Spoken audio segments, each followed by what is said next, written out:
देखो, जब किसी इंसान का सब कुछ तबाह हो जाता है तो फिर वो इंसान सबसे ज्यादा खतरनाक बन जाता है, क्योंकि अब उसके पास खोने के लिए कुछ भी नहीं रहता है और फिर वो एक दर्द भरी और भयानक यात्रा पर निकल पड़ता है। क्योंकि एक ऐसी ही स्टोरी पर बेस मैंने एक फिल्म देखी है और उस फिल्म का नाम है kingdom of the planets of the apps, और ये film planet of the apps का चौथा पार्ट है। और इस फिल्म की स्टोरी में हमें दिखाया जाता है कि कैसे मानव के द्वारा बनाए गए वायरस से इंसान लुप्त होने लगता है और इंसान जंगली बनने लगता है, और जिसके बाद एक बार फिर से एप्स का राज आ जाता है, जिसमें नोआ जो अपने कबीले का सरदार बनने वाला ही होता है। लेकिन तभी वहां पर एक मनुष्य आ जाता है जो नोआ के कबीले का सरदार बनने वाली अचीवमेंट यानी चील के अंडे को फोड़ देता है। जिसके बाद नोआ जो डिसाइड करता है कि मुझे आज रात को ही दोबारा से चील के अंडे लाने के लिए जाना पड़ेगा, और फिर नोआ जो चील के अंडे लेने के लिए रात को ही निकल पड़ता है। लेकिन तभी बिजली के हथियारों का यूज करने वाले बंदरों का झुंड उनके कबीले पर अटैक कर देता है,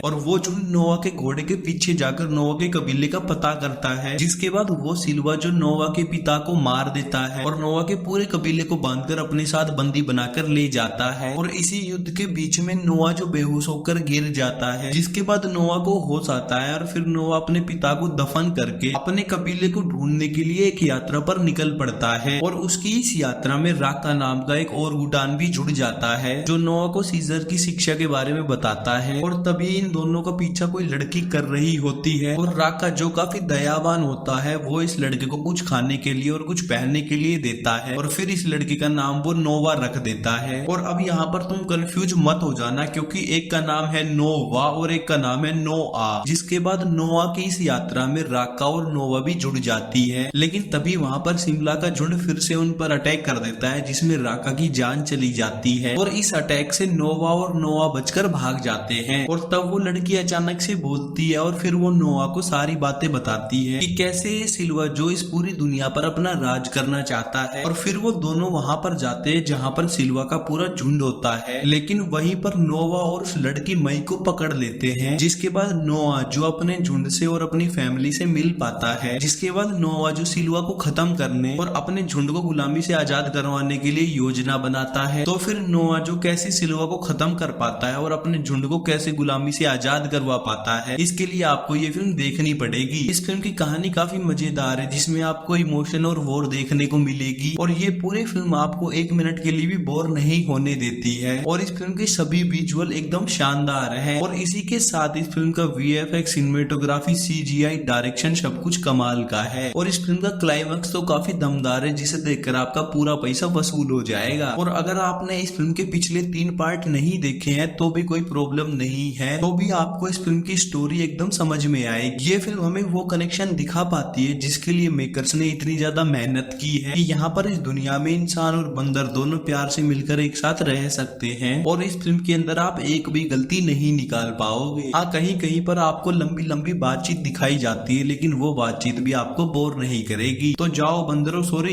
बंदरों के साथ मनुष्य के कनेक्शन वाली फिल्म देखने के लिए इस फिल्म को, जिसका नाम है kingdom of the planets of the apps. तो कैसी लगी आपको हमारी ये वीडियो, और अगर आपको हमारी ये वीडियो अच्छी लगी तो वीडियो को लाइक करना, शेयर करना, कमेंट करना। फिर मिलते हैं कल नई वीडियो में, तब तक के लिए बाय बाय। मस्त रहिए, स्वस्थ रहिए, और मेरे चैनल को सब्सक्राइब जरूर कीजिए। Thank you. लेकिन तभी वहां पर सिल्वा